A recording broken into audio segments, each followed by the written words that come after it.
Auld Syne by Richard L. Elsliger. Copyright 2022. Most people celebrate the passing of the old year and rejoice with the hope given by the new year. For Preston Schiller, he lives in dread of that time with each passing day.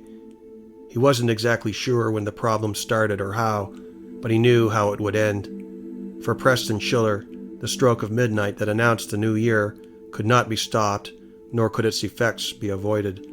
Most of all, none of his preparation, none of his pleading for a different outcome would ever stop the inevitable. 1 hour left, said Preston. His best friend, Wesley Hartman, looked at his watch and agreed. Yes, 1 hour, Preston. Are you going to be okay? No, snapped Preston. I am not going to be okay. Every year it's the same. But I'll be here for you regardless, said Wesley, just like always. I know you will, Wesley. I can always count on you. Wesley Hartman stood up from his leather chair and gave Preston a hug, followed by a pat on the back. He looked at Preston with a conciliatory smile, knowing deep down that his friend would soon go through a private hell. Well, not much we can do but enjoy the countdown, said Wesley. We don't have any dates like we did last year.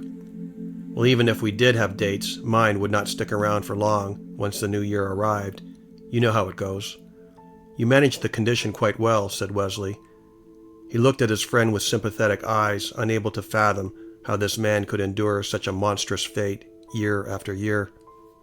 Here's to the new year, said Preston, raising a half-consumed glass of wine. He stared into the controlled inferno of artificial flames that raged in his electric fireplace and imagined what suffering might be like in the caverns of hell. Could it be any worse than his current life? He wondered.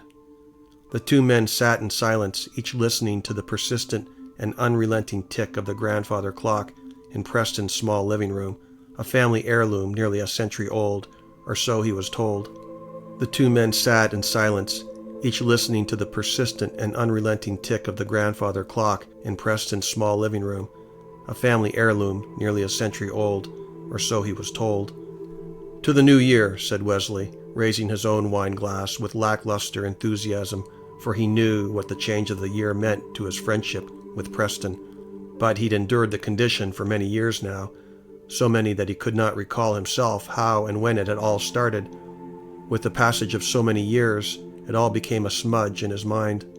Preston turned on the radio to his favorite classical station. On came Mozart's Lacrimosa, the sad and tearful notes instantly filling the living room with gloom. The music paraded its sordid melody throughout the studio apartment, making Preston shut it off. Preston's mind shifted to the thoughts about the lacrima mortis, the tear of death often shed by a dying person at the moment of departure from this world, a phenomenon that remained without adequate explanation. Yes, there were the clinical and scientific explanations of the tear, but somehow they didn't satisfy. Preston sighed and took another sip of wine, glancing at the grandfather clock with apprehension. Appropriate that this music would come on so close to New Year's Eve, said Preston. Serendipity, said Wesley. Nothing very serendipitous about it, said Preston. I'm trying to stay positive for you, Preston. Well, thank you for that, he said, and took a seat at his rickety upright piano, a worn-out thing rescued from the trash. Preston launched in with Chopin's Winter Wind Etude, one of the most difficult piano pieces of the entire piano repertoire. He stumbled over the last passage of the piece and held his hands to his face, disappointed that he had somehow slipped up. Are you noticing anything yet? Asked Wesley. Well, I spoiled the ending. Haven't done that before, said Preston. Well, who knows what you might have done to the ending in a past life, said Wesley. Yes, you may be right, said Preston, exercising his mind to dredge from the darkest depths a time beyond 1 year ago in his odd existence.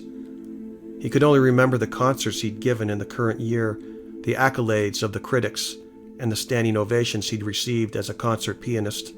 He stepped away from the piano and took a seat in his favorite chair.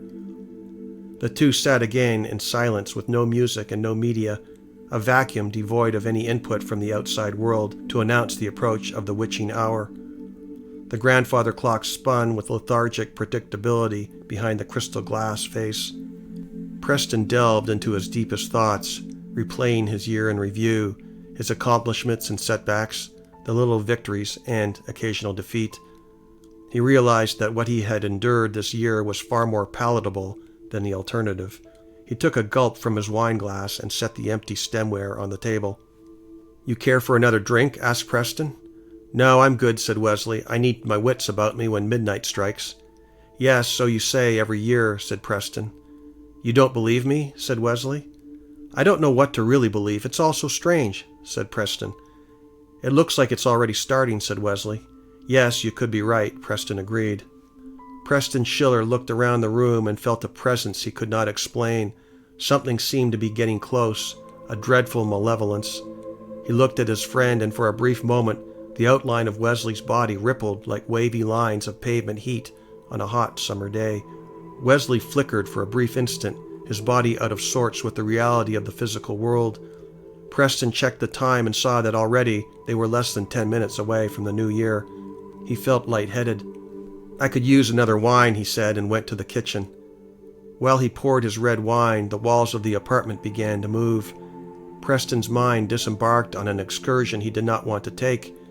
Little ideas, little memories disintegrated, and he struggled to remember. Recollections of concerts given, of women he dated, books he'd read, places he'd been, all became impossible to recall. The walls of his apartment metamorphosed into grains of sand and fell away, exposing the outside world. The floor beneath him turned gelatinous and unstable.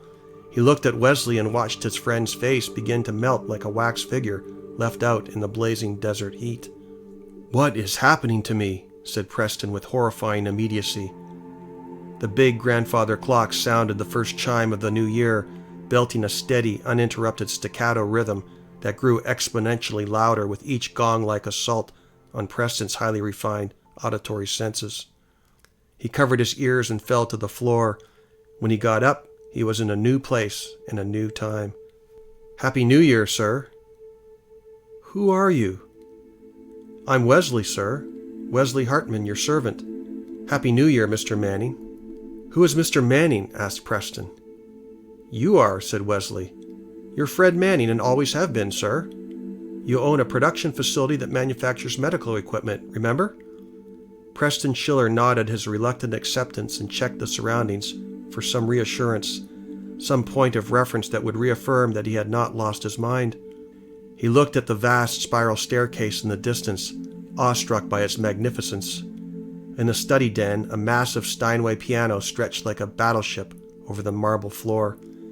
An ostentatious Persian rug lay in worship of the Steinway and stretched to a small infinity across the floor, leading to the main entranceway of his mansion. "Will you be okay, sir?" asked Wesley with a sly grin. All Preston could do was nod in acceptance of his new reality. He went over to the Steinway and sat.